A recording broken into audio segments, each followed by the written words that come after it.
welcome. Everybody. Happy Thanksgiving. Happy Thanksgiving. Happy Thanksgiving, everybody. Here goes our annual Thanksgiving Day show. You turned it I'm trying to turn it towards you. Okay, well, it was fine.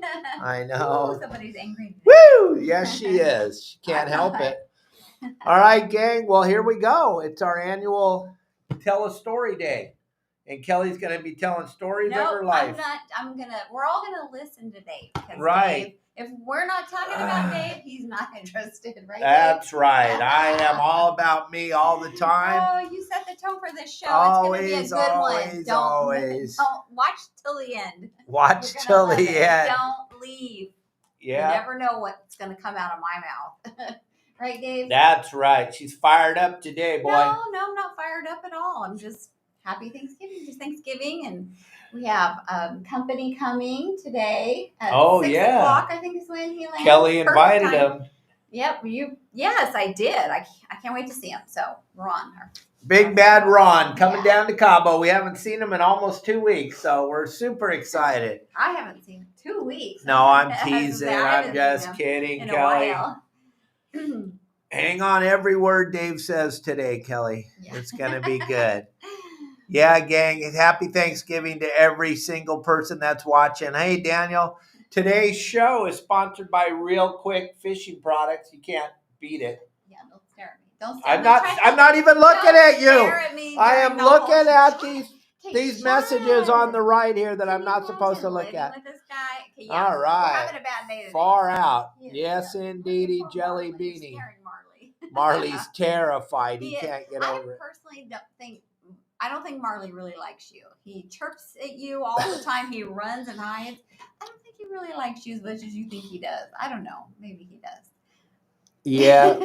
Anyway, that's funny. Let's hear about the last time you pooped in your pants. Oh, don't look at her. I'm sorry. Oh, I didn't. I've never done that. She's never done that. That's crazy. Never going to happen. Well, gang. It's okay if, that it happened to you.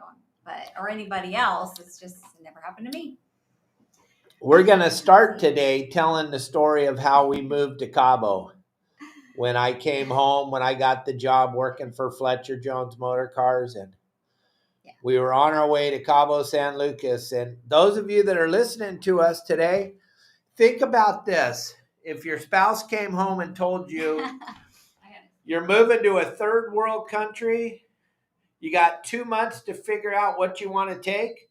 And if it doesn't fit in your car or my car, we're not taking it. I didn't mean to look at you. Sorry. Okay, you can stop that. You don't need to say that the rest of the show. So I came home and I let her know that we're going. Oh, sorry. I didn't mean to. I didn't mean to. We're moving to Cabo, and we're moving in January. And you can't, if it doesn't fit in the 2 cars, you can't take it with you. Don't get a storage unit. Don't get anything, right? Kelly, are you going to talk at all? Right. And January 19th, 2019, we moved to Cabo San Lucas, Mexico from our beautiful house in Laguna Niguel. And we took both of our cars. At the time, we had a Mercedes-Benz and we had a 4Runner. We still have the 4Runner. We don't have the Mercedes-Benz anymore. We traded it in for a beautiful truck for Kelly Girl, a Ram 2500 Super Cab that we got from Justin Bottrell. Mm-hmm. And we started out our journey taking off to Cabo San Lucas. We're going to drive there. I know it's way easier to fly, but you can't get 2 cars full of crap down to Cabo on an airplane. So we started the trip. It was pouring down rain on the 19th of January, 2019. So we took off and we hit the border in Tijuana, pouring down rain. And Kelly she'd been to Mexico, Cabo San Lucas once with me. I'd been to Tijuana, but just when I was younger with my dad and just, to Tijuana, that was it. I've been to Cabo one time. So, and that one time was spectacular. I had Oh my gosh, it was wonderful. It was wonderful. Hello. Stayed at the Palm. I don't know where to look, so you got to look right there. That's There's all a I'm doing. camera Looking right there. It's I'm not hard. doing it. I'm not looking towards. Don't look at the sun at all. So she was kind of in fear of Tijuana because when she was in Cabo, she was stayed at the Palmilla. She got off the plane, went straight to the Palmilla, and that's where we stayed. We stayed in my boss's house there, and it was pretty spectacular. But this time, we're driving, and we have to drive through Tijuana and the whole Baja. If you look at it, Google Maps or anything like that, you check it out. It's quite the drive. It's 980 miles from Laguna Niguel to Cabo San Lucas, Mexico, and we started our journey from there. We pulled across the border. I know people have been checked going into Mexico before. I had never, ever been checked going into Mexico. And I was telling Kelly, it's going to be a piece of cake. We're going to drive right through here. We're going to go to Ensenada. He did tell me that. We're going to go to Ensenada. We'll have lunch there, and then we'll continue our journey and be in San Quintin that night, and we'll have a nice dinner, and we'll go to sleep, and we'll get up in the morning, and we'll keep on traveling. I told her it would take 3 days, and lo and behold, we get to the border, and what happens, Kelly? We get to the border, so this is the first leg of our trip, and I'm excited. Think it's going to be easy, no problems. We get to the border, and the first thing they do is they want to scan both of our vehicles. We have our good friend Steve Campbell was driving the 4Runner. I don't know if you already said that. So they had to put both of the vehicles through this X-ray, the ginormous X-ray machine. Going into Mexico. We had both vehicles packed to the roof of our belongings. So they let us know that's what they were going to do. But they pulled me out of our car. Well, they didn't pull me out physically. They told me to exit the vehicle and come with them. And I had to sit in this. I was on the other side. So I'm in Mexico now. And I'm away from him. I don't have my purse. I don't have my passport. I have nothing but me. And I'm in this tent. They take me to a tent with these, I don't know, what were they? Federales with machine guns. And I'm just sitting there, and they're all staring at me. And it's pouring down rain. I don't know what's going to happen. How is Dave going to get to me? How am I going to get to him? Am I going to are they going to cut my liver out? And am I going to have to sell it? I don't know. I didn't know what was going to happen. Am I going to die? What? Am I going to have to do other things that I don't want to do? So it was scary. That was the first part of our trip. So after that, I was like, this is not fun. So anyway, go ahead. So did I leave anything out? We probably were there for 45 minutes to an hour. They x-rayed both of our cars, and we had nothing in the cars except our stuff. So they told us to go ahead, proceed. We got back in the cars and took off. I drove up to the tent, picked up Kelly, and we were on our way. Starting our great adventure down to Cabo San Lucas, and with all of our stuff in the 2 cars. So needless to say, that put us a little bit behind. So we were trying to make up for it. So we were just zooming on down the line, and we get to Ensenada, and I'm kind of covering Ensenada real quick. Kelly's never been there before. I'm just kind of telling her what's going on, and we shoot through Ensenada and just about to go up into the hills into the wine country down here. And there's a little gas station at the bottom of the hill. And I'm like, well, this is a good place to get gas. We got like 3/4 of a tank, but the 4Runner's got about 1/4 of a tank. So we pull in there, and wait, hold on. You say this looked like it's the only gas station, within miles or what? I don't know. This gas station looked like nobody had stepped foot anywhere near it in about 30 years. So it looked like something from the 60s, I don't know, maybe 50s. It had old school pumps, right? Maybe 2 pumps, or how many pumps did it have? But it only had one working pump, right, Dave? Yeah, and one, and we're lucky because it had one way to pull in. One car at a time could get gas. So we got very, very lucky, and I'll tell you why. Well, I got done filling up the Mercedes, and thank God we did the Mercedes first and the 4Runner second, because we pulled the Mercedes in there, filled up with gas, and then pulled out, and then pulled the truck, the 4Runner in, and at that moment, I looked down on the ground and I was shocked, because listen, I'm working for Mercedes-Benz, Ted Jones, the owner of Fletcher Jones Motor Cars across the United States. I'm running his boat down here in Cabo. So we took our Mercedes to his shop, not to him. Yeah, to his shop in Newport Beach, and had every single, kind of looked like the pumps in Alaska, Mike, had every single thing gone through. So we were pretty confident we were going to make it. Yeah, I was shocked when you said there was a problem and we had to. And it was leaking transmission fluid like crazy, gang. There was a puddle of transmission fluid underneath the car. Oh my God. I'm in the panic mode now.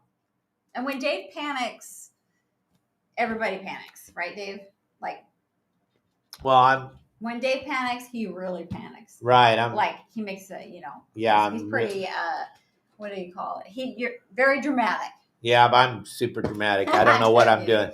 No, so in my mind, I'm panicking, and everybody that's just joined the show, I love every one of you. Happy Thanksgiving to all of you. Everybody. Lisa, Matt, Shelly. I have my ring on today. Chris, Mike Lewis, Lisa, everybody, SoCal Fisherman, everybody. Thank you. And so, and I don't know what you're trying to say, SoCal Fisherman, but relax and take a deep breath, because we know what we're talking about. We're going to tell the story. Oh, there he is. And Marley's above the air conditioning unit. You can probably see him. He's up in the corner checking us out. He's supervising today. So,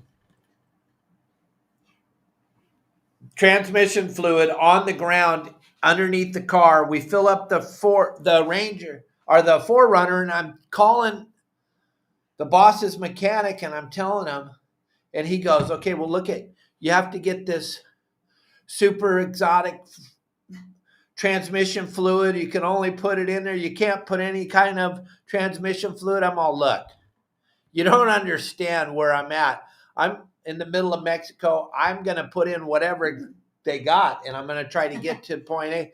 I go into this gas station from Mayberry, and I look, and they have 2 bottles of transmission fluid, like with 50 pounds of dust on top of them. I'm like, you got to be kidding me. So I pour both of them into our transmission, and I'm thinking, okay, I'm going to go back, because I know going up the hill, that's not an option. I'm going to go back into Cabo, and we're going to go somewhere and stay somewhere and figure this out. So we're zooming down the highway, and all of a sudden I see this junkyard, right? It was a junkyard, like in the middle of nowhere. And it's pouring down rain. It's pouring down rain. So I'm like, I'm going to pull in here, Hail Mary, one chance. I'm going to just see if there's anything they can do. I pull into this junkyard. There's a Jefe sitting in a chair. Like a recliner, like a leather recliner under a tent, pouring down rain in this junkyard. And there's 4 or 5 young people that actually work for him. He's in this chair, and I'm like, oh my gosh, do you speak English? He's all poquito, and that means a little bit. And I'm like, okay, well, I speak a little bit of Spanish, so we're going to fumble through here. And I try to explain to him, and he goes, pull in to the pit, and he has a regulation pit in the ground, but it's concreted, but there's about 8 feet of water in this pit. His kid goes down in the pit, I pull the car in. He's standing in the water. And he, underneath the car, and he looks at her. He puts a flashlight in his mouth, and he looks at the tranny, and he pulls this piece off, and he's all, we need this piece. I'm all, okay, I don't have a clue where we're going to get this piece. I don't know nothing. Right. And I'm in the car. I'm still sitting in the car. It's over this pit. And Dave. Everything we own is in the this car. So I'm sitting there, and I have a tendency to be the glass is half empty. I'm just, I want to be prepared for anything bad that may happen. So I'm looking at this big guy. Oh, no. We didn't even tell the best part of the story. What was that? Before we got to the gas station, before we got to anything, you saw this old haunted mansion on the hill. Right. Okay. So we got to rewind before we go to the gas station. We're just driving along, and I'm looking out the window, and I see this building. It looks like the Bates Motel kind of thing. It was like super old and just scary looking, and it was kind of back from the highway, right? It was like, and kind of up on a hill. And I pointed it out to Dave. I said, oh my God, look at that. No, you even took a picture of it. I took a picture of it, and I pointed it out to Dave, but I was just I thought, oh, that looks scary. That's a scary place. I don't know what it is. I don't want to go there. So remember that part of the story. Fast forward to when we're at this junkyard. We're having this, somebody's looking underneath our car, and he tells us we need this one piece. He pulls it off. And I was saying, I'm very leery of the big guy sitting in the recliner. And I said to Dave, he's going to rip us off. I just know it. He's going to rip us off. I can tell. And there's like 50 dogs running around. And then there's all these like young guys. And, I was just like, oh my God, this is terrible. So go ahead. Yeah, so I don't get out of the car. The kid takes the piece off the car, and I take a picture of it, and I send it to the head mechanic at Fletcher Jones in Newport Beach, California, and he goes, and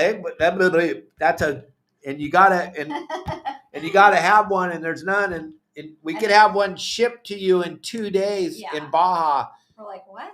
And I'm like, wait a minute. 2 days. I'm like, oh my God. I look at my friend Steve, and I'm all, we're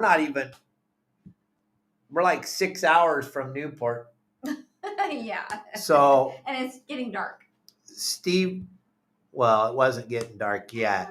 It was the middle of the day because I got a lot of this story. Yeah, okay. So it's the middle of the day, and Steve volunteers to drive the Forerunner back across the border, back to Newport. He's going to get this part. He's going to bring it down in the morning, and he's going to meet us there. This part is a big part to put into a car. They get all the manuals out, and they're going to, the head of Fletcher Jones Mechanics, he's going to run Steve on how to change this piece out, and they're going to. The piece is how big though? It's like this. Yeah. So, but yeah, it's a big deal. But they're going to have to take the pan off the tranny, and they're going to do all this super duper stuff. So they set up a whole room for Steve to come up there, and he's going to learn how to put the piece in. They gave him a test afterward after they shut him out. That night. That's what he does at night. He goes all the way up to Fletcher Jones, gets the parts. Gets 2 of them in case we break one, goes through school on how to put this piece in. And so in the meantime, this guy that's going to rip us off, he says, where are you guys going to stay tonight? I'm like, I have no idea. His name was Don Ramon. Mm-hmm. Don Ramon, super good guy, comes out. But we didn't know this. But I'm putting all my trust in because I don't have a choice. Kelly's like, he's going to rip us off. I'm like, well, what are we going to do? So I put all my faith and all my trust in this guy. And he goes, okay, well, I got a place you guys can stay. And I'm like, all right, we'll follow you. Cause I don't want to leave we all ride together. What did we do? Yeah, we did. We all rode together. That's and right. He's going to take us to this hotel. Yes. And oh my God. His friend owned this really nice hotel. He called it a hotel. I don't know. Yeah. Where he came up with this idea. It was not a hotel, but it was that same we're in building. his old truck, and we go up the hill, and we go right to the place Kelly saw 2 hours ago and took a picture of. It was the same place. I couldn't believe it. And go ahead. Tell me. I check into the room. It's $27 for the night. And he's all, is that okay? I'm like, yeah, that's great. And I get these 2 old Mexican blankets. You got to ask for blankets at the front desk. So I get these 2 old Mexican blankets. I'm furious. I'm like, I can't believe. We're in the middle of nowhere. Tell the guy, like, oh, you know what? But we're in the middle of nowhere. We're going to sleep in our car. And I can't drive the car. This is like 5 seconds from the junkyard. And I don't want to leave the car at the junkyard because it's got everything we own in the car. Yeah, it did. So Ramon, Donnie says, do you want to get some food? And I'm all, I'll buy everybody lunch. I don't care. I go, Kelly, you want to stay at the hotel? Yeah, at the resort. You want to stay at the resort? She said yes. So I took her up. I opened the door to the room. I put the Mexican blankets on the bed. And I said, are you going to be okay, baby? And she said, yeah. And I left. I didn't say yes. I don't even think I was speaking to you. I don't even think I answered you. I was probably in tears and very angry at you and very scared. The room was, let's see, it had like, there was a little table and chair set, and that one of the chairs had blood stain on the seat. I'll never forget that. The bathroom was very bizarre. It had bars on the window. There's one little window. I didn't even use the restroom. I had to go so bad, but I just got on top of the bed, the blankets that Dave put out, and I just laid on the bed in the fetal position, waiting for Dave to come back. And I was really scared because I don't know. It was bad. It was like a bad dream. It was absolutely terrible, according to Kelly. I wasn't there. There was blood on the... there was a blood stain on the seat of one of the chairs. There's only 2 chairs in there. They were like patio furniture. It was like, I don't know. It was so strange. But I went to this restaurant and we got... You got a lot of like stuff that I just wouldn't even... Yeah, we went and they were cooking a pig on a spigot at this restaurant, and we just got tons of... what do they call it? Carnitas. Yeah. We got tons of carnitas, but I got the parts and the pieces, and like I got the snout and everything, which is fine. I mean, if that's we understand, that's what people like, and that's okay. So I come and we're big feast, but I put aside a bit of like pig snout. And I put aside a little bit of food for Kelly when I came back to her after I fed all these guys, and I wasn't, what's the word? That wasn't funny to me. I didn't find the humor. And in the meantime, I was hungry. It was disgusting. While they're eating all that food, I'm talking to my sister on the telephone, and she says, where's Kelly? And I told her, and she said, are you out of your mind? Thank you, Dawn. She goes, are you out of your mind? She goes, you got to get her out of there. You got to get her down to the, what was the name of the hotel? Started with an E. Estero Beach Hotel, yes. Yeah. You got to get her down there. I'm like, well, where's that at? And it's like 40 minutes away. And I'm like, okay, I get an Uber, and I take her out of this. We left our car at this resort. At the resort that we were staying at. Yeah. But it was good because it was up on a hill and it was away from everybody, and there wasn't anybody else staying there, so our stuff felt safe there. And I took Kelly in an Uber to the Estero Beach Hotel. Yep. And I got her a suite. There was no one there. Remember that? Yeah. It was almost like something from the Twilight Zone. Nobody was there when we entered this. There was this big entrance, and we were the only people there. And we got us. Yes, Dave got us a suite. It was so nice. It's probably the nicest hotel between Ensenada and Cabo San Lucas. This place is all that really in a bag of chips. So I got her in there. I got us some dinner, and everything was good. And I was meeting Steve back at the place at 9:00 in the morning, and we're going to put this piece in.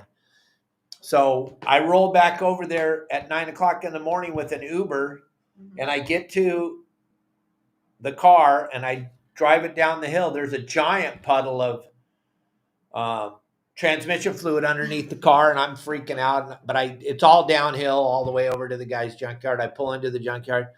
Steve pulls in about 10 minutes after I pull in. He's got the parts. This kid, that Don Ramon's son, had been up all night studying how to put this part in. We don't know these people. We don't know anything. Right.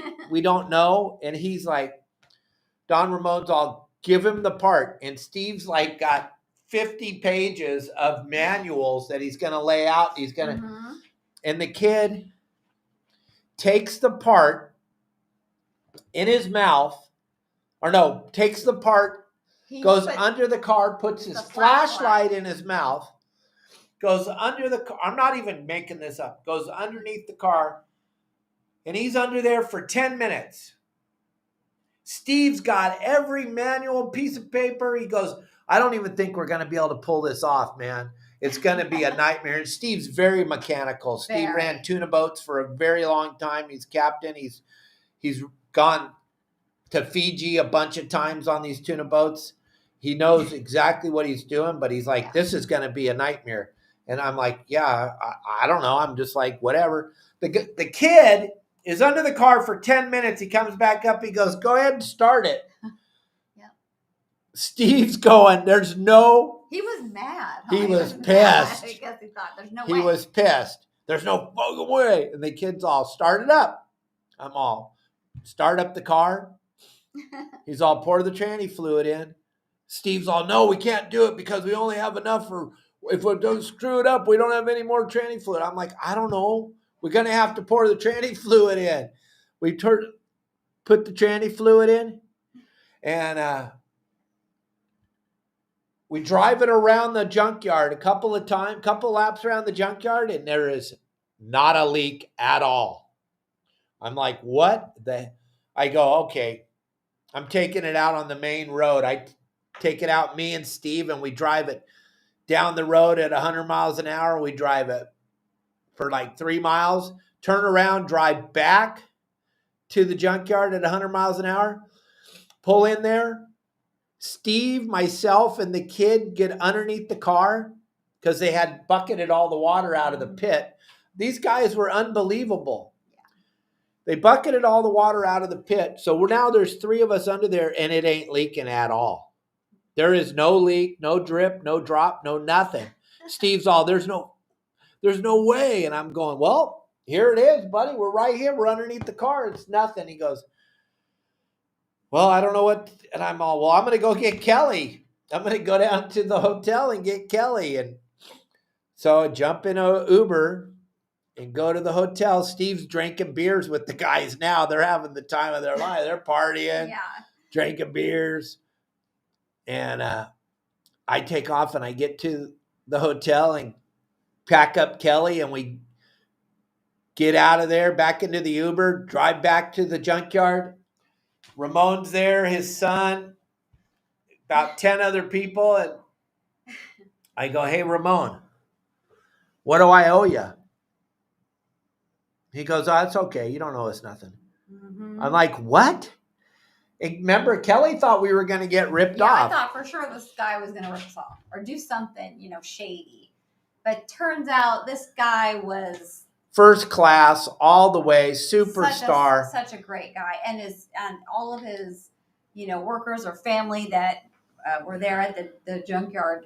They have 3 junkyards all next to each other, and he races cars, and his race cars on the roof of the one building. It's up on the roof of the building. As a matter of fact, before he took us to his friend's hotel, motel, resort, Bates Motel, scary haunted house thing, he offered to have us come stay at his house. Remember? Right. With his family. We didn't know him, and it was just such a nice person. And wow, what a! I couldn't have been more wrong about it. And that's the culture down here. Is just.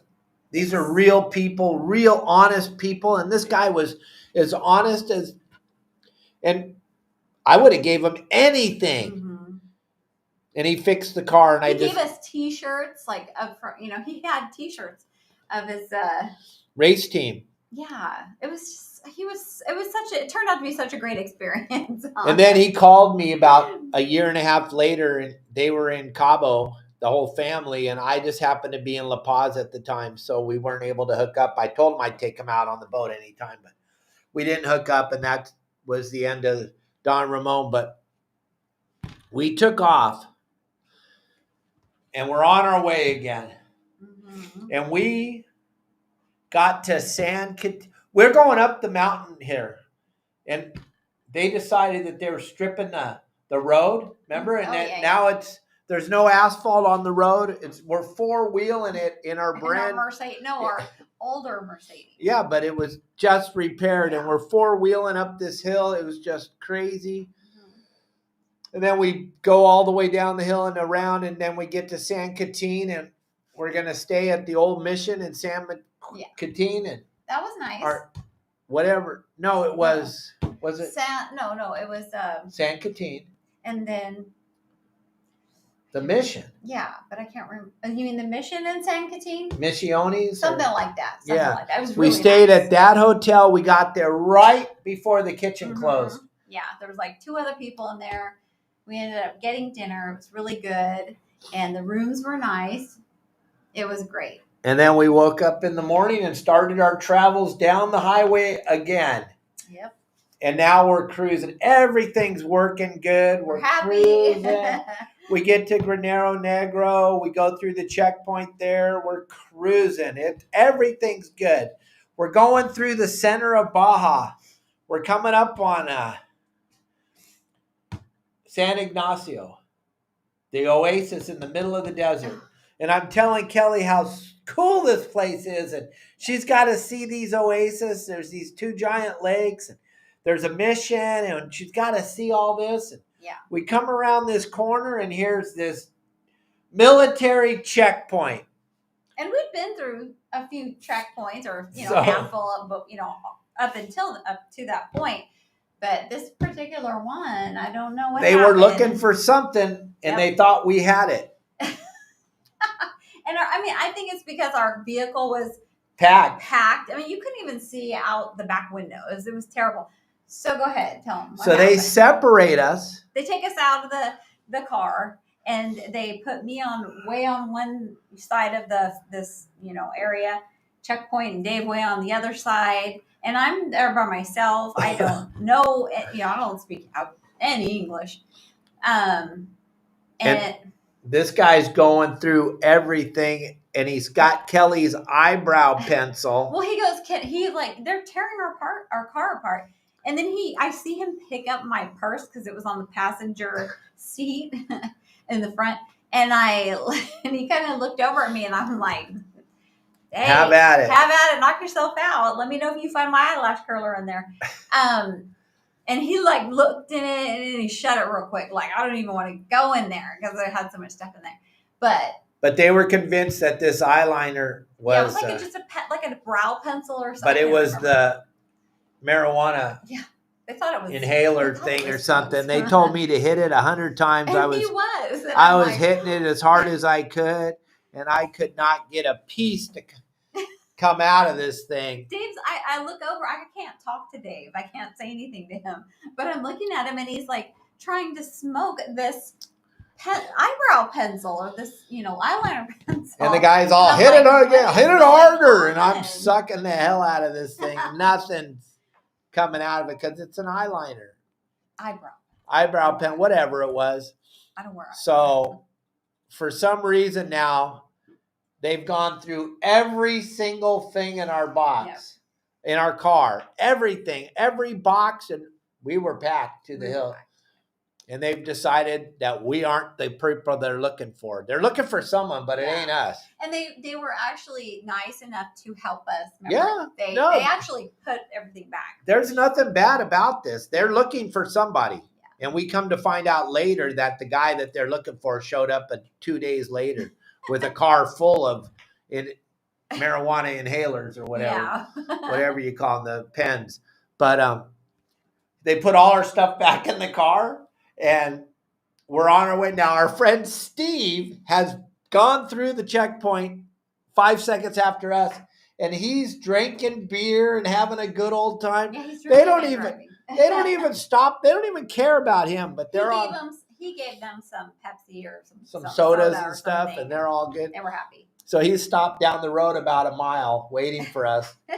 And here we come. And I'm like ready to just lose. I'm just ready to have a nervous breakdown. But you have to go to the bathroom. I have to go to the bathroom so bad. While we were being questioned by, at this checkpoint, Dave decides that he has to go to the bathroom, and he asks, remember that? I went and peed. And I'm like, where are you going, Dave? And he left me all by myself with this other, I don't know what the heck. But I went and peed. Yeah, so I had to go really bad. I'm scared out of my mind. I just thought, oh my God, I don't ever want that to happen again. So needless to say, I didn't want to stop anywhere. I told Dave, just get me to Cabo. I don't want to stop. I don't want to see this damn oasis that you're telling me about, some mission. I don't care. Get me to Cabo. And she doesn't want to pee. Don't talk to me.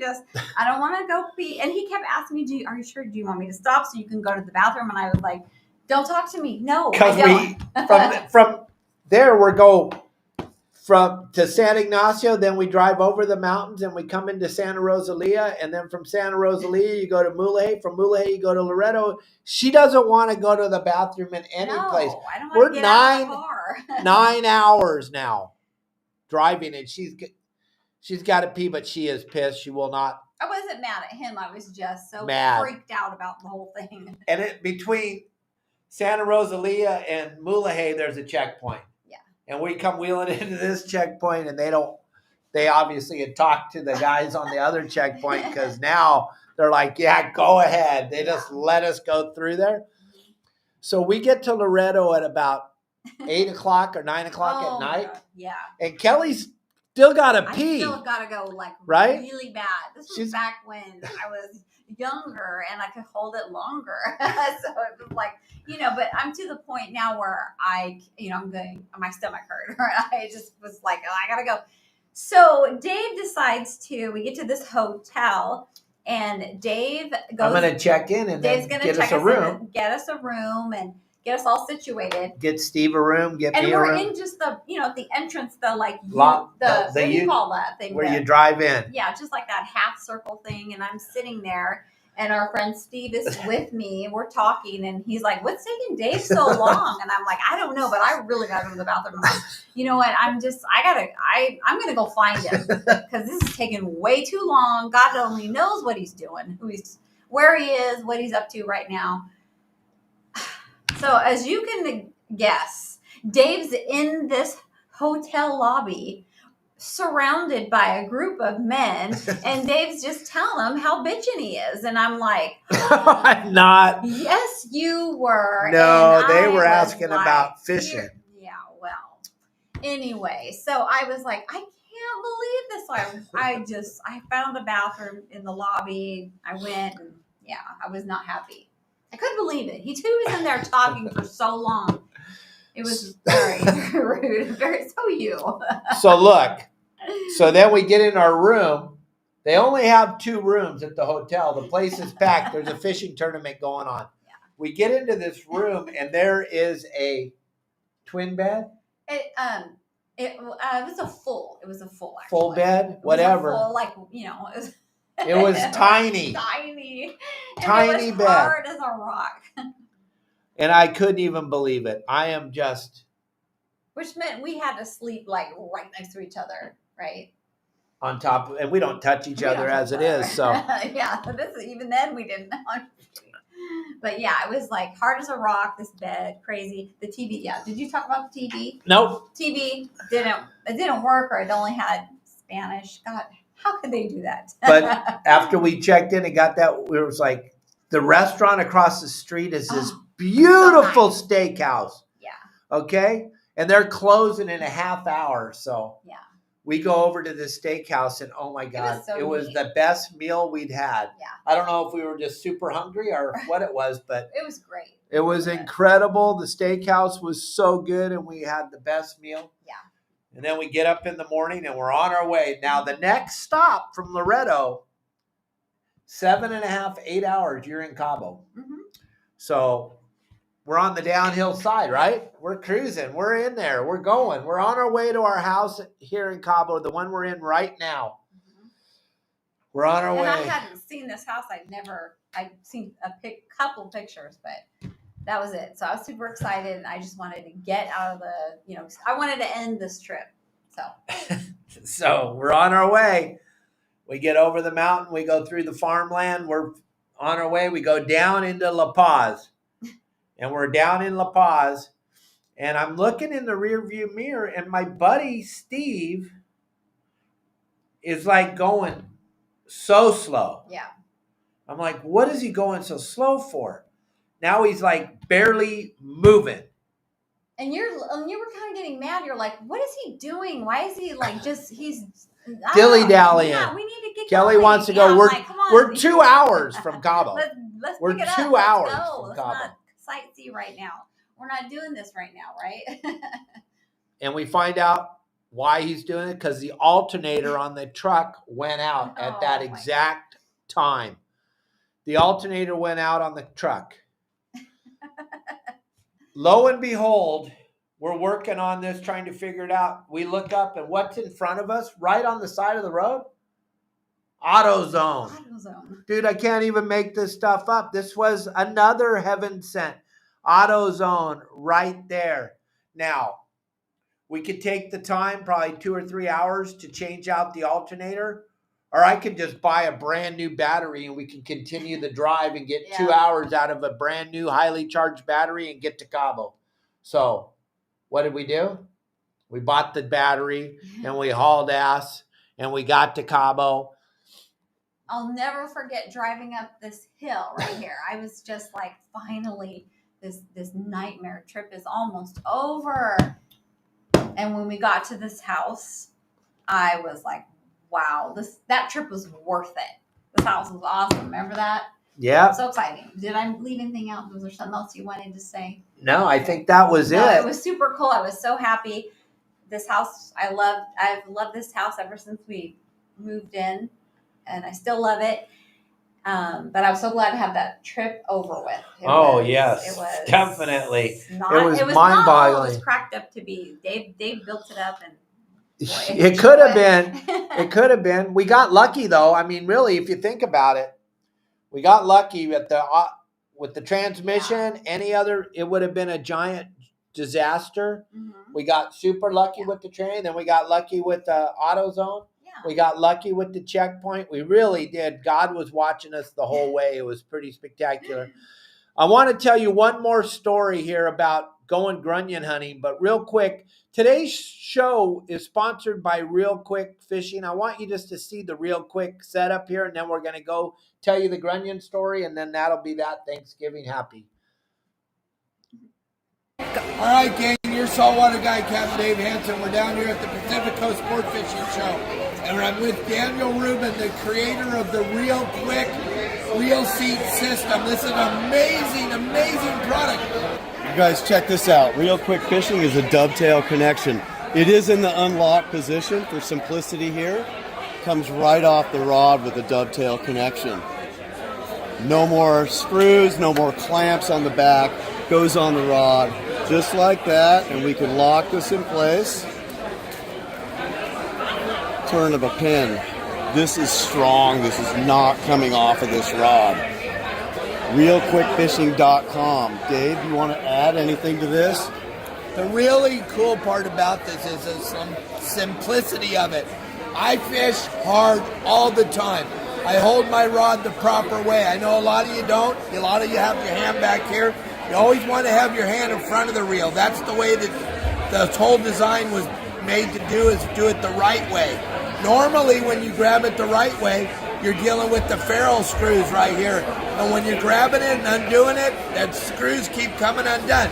There's none of that happening anymore. It's a very easy system to use the right way. I was blown away when I saw this. I thought it would add a lot of weight to the rod. Actually, it takes away a lot of the weight.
Oh, now I can hear you. There you go. Happy Daniel. Thanksgiving, you guys. I wanted to jump in here before happy this last story you guys are going to tell. Wish you guys a happy day, man. It is beautiful today. We're very, very lucky. Yes. You can We're hear me? very, very lucky. I can hear you. I hear you fine, buddy. Picking up a little bit weird there. Now double time. Look at that. Wow. Woohoo! You're all over the place. A wonderful day, you guys. I'm cooking a turkey out in Ventura. Nice. Nice. We're gonna go out and have turkey tonight in at the Baja Cantina. I'm super excited to have dinner there. Kelly doesn't have to do all the Baja dishes. Cantina. Yep. Very good. I want to give you guys one Thanksgiving little short 30-second story. I went to Baja Malibu to go surfing on Thanksgiving Day. It was absolutely firing. We got out of the water and walked up top, and at Tecate Jack's had a sign that said free Thanksgiving dinner.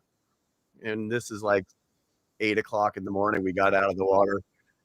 Okay, we're coming back. We walk over to the truck and the tires are flat.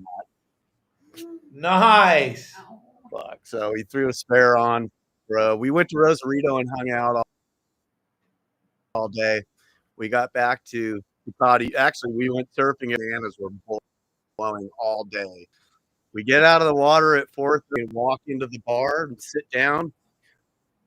And so the dinner was great. And this has given me the idea ever since then.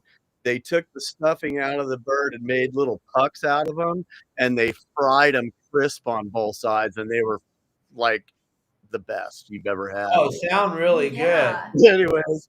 Oh, wow. We're 32 years old, and my buddy Bruno's getting hit on this woman that's like 70, drunk off her ass in the bar, lives in Baja Malibu, and proceeds to tell us how she flattened our tires that day because we were parked in front of her house. Oh my god. Nice. Oh my god. Oh, classic story. She didn't flatten the tire. She told the Mexican kid to just let the air out.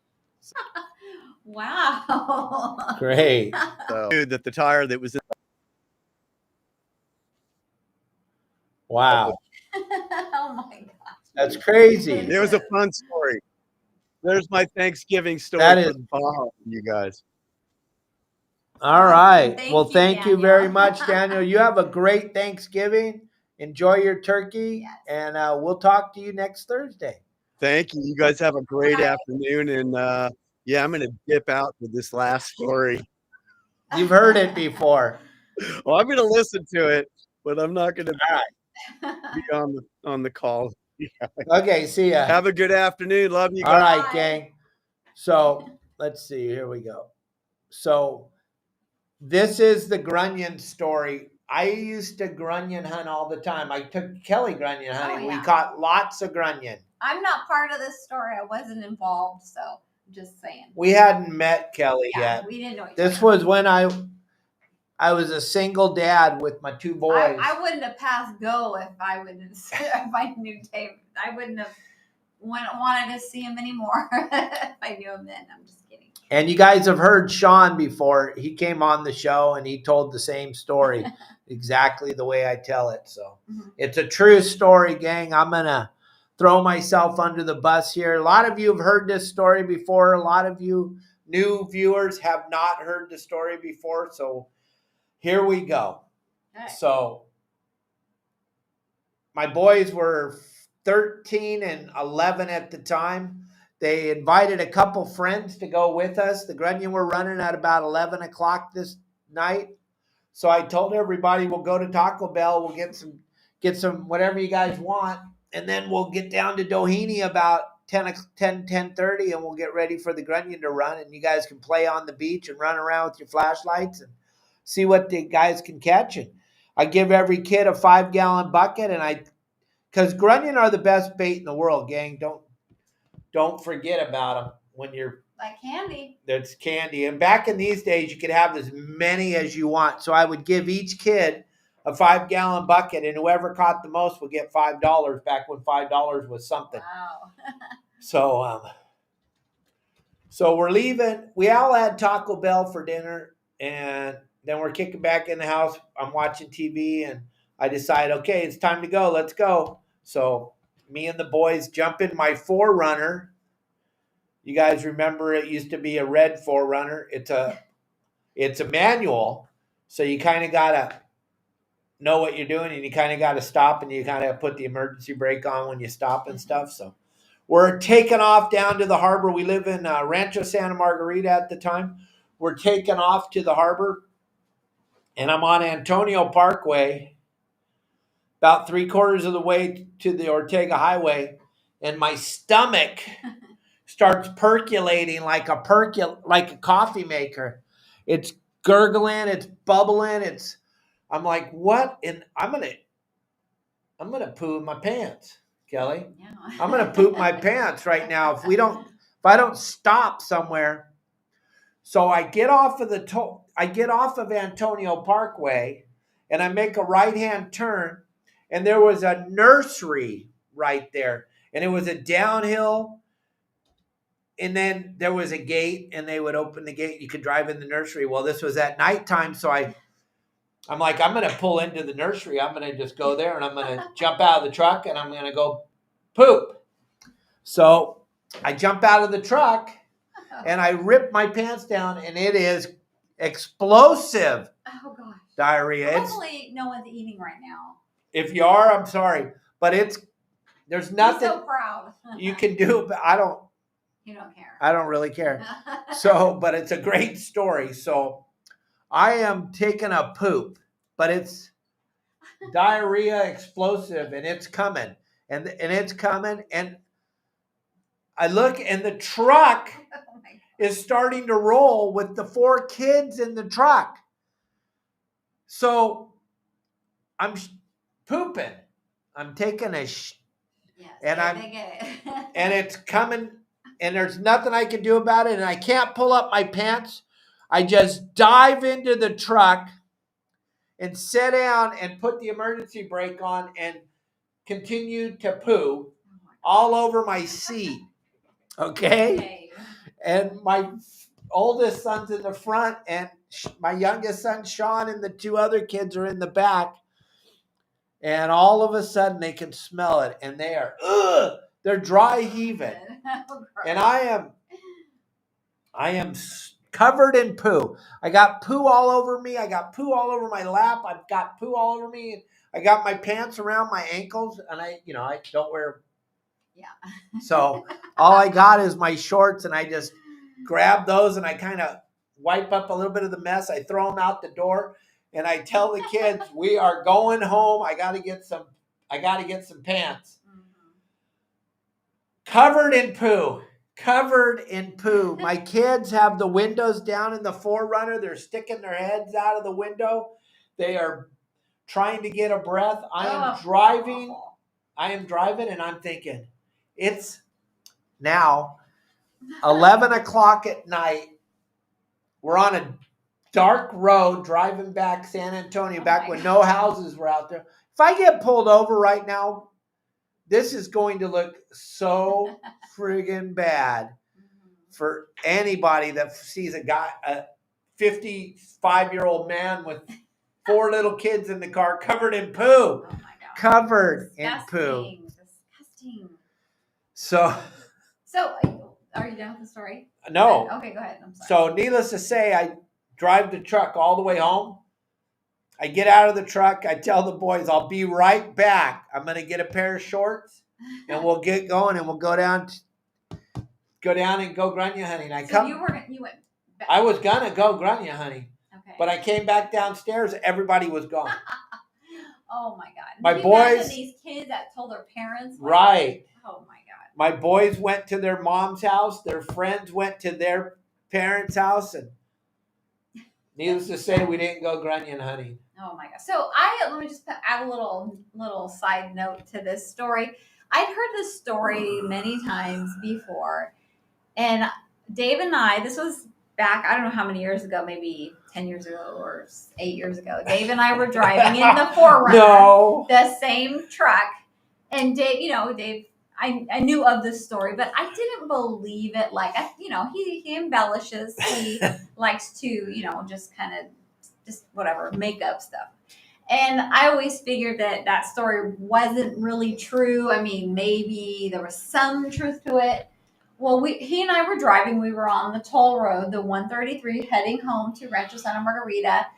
And Dave notifies me that he has got to go to the bathroom. And I'm like, okay, well, let's pull over, go to the gas station or whatever. He's like, no, I need to go now. Like, it's right now. And I'm like, okay, well, all right. And he's somewhat panicking. And I'm like, well, can you hold it? He goes, oh my God. I can't. I couldn't hear it. It's coming. I already pooped. And I'm like, what? You did not. And then the smell hit me, and sure enough, he did. So I'll never forget that. I was like, this man because we weren't married yet. I mean, we were living together, but I was like, oh, I don't know about this man, this grown man. This guy just shit his pants. It was in the truck. It was awful. Yeah. I'm sorry. And here we are. I fooled her, huh? Oh my goodness sakes. No, you're still kind of that way. I mean, I guess when you gotta go, you gotta go. Yep, that's kind of what's going on here. Anyway, well, happy Thanksgiving. Happy Thanksgiving, everybody. I hope you enjoyed our story time today. We kind of switched it up. I know we're supposed to be a fishing show, but John, Cyclone, I will call you if you're not too busy. If you want to go live tomorrow or the next day on Your Saltwater Guide channel, I would be totally stoked to have some live catfish fishing. I would be totally stoked to go live catfish fishing with you.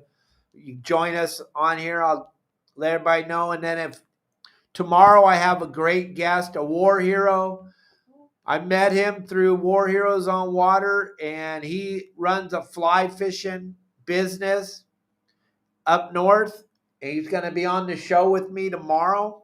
So make sure you check that out. It's going to be a phenomenal show.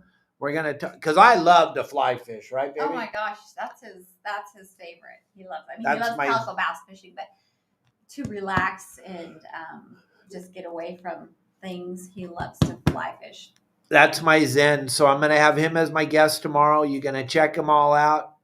He does a lot of good give back for the children, and he does a lot of give back for War Heroes on Water. So I will check you guys out tomorrow at 12 o'clock Pacific Standard Time. And we may or may not be going live with John Cyclone in the morning, catfish fish. Woohoo! Ooh. Yeah, baby. Yeah. There's a lot to be said for catfishing. A lot of people you may have another guest in studio. Ron will be here. I don't know if he's coming on the show, though. He really has nothing to share. He doesn't have anything to share. Well, he's just going to say hello. Oh, okay. All right, gang. Well, once again, everybody, I hope you enjoyed today's show. It was we were kind of silly and fun, but it was fun. It's a funny story. It's crazy. You had to be there. It was not funny at the time to me, but now I can laugh about it. And we did do the Baja. We drove that, but we went a different way, and it was super piece of cake. The second time, it was super easy. Yeah. So. When we bought the truck from Justin. Yeah. I started the trip out taking Kelly to Disneyland. Yeah.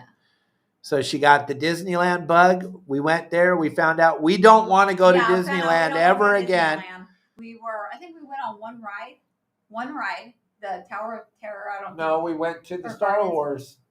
That's right. We did. But we did. I mean, it's not really a ride. That was more of a walking thing. But we did do the Guardians of the Galaxy or whatever they changed the name to, which was cool. But it was so crowded, so expensive. Oh, my God. I used to think Disneyland was the happiest place on earth. I don't feel that way anymore. I was happy to get out of there. A lot of people that don't know what they are. Yeah. Yep. A lot of people pretending they're something they're not. Yep. A lot of boys. Yeah. Okay. Okay, gang. Thank you very much. Have a great day. Happy Turn off the news. They're all lying. Watch us tomorrow. We'll be here for you. Thank you all. Yep. Alaska.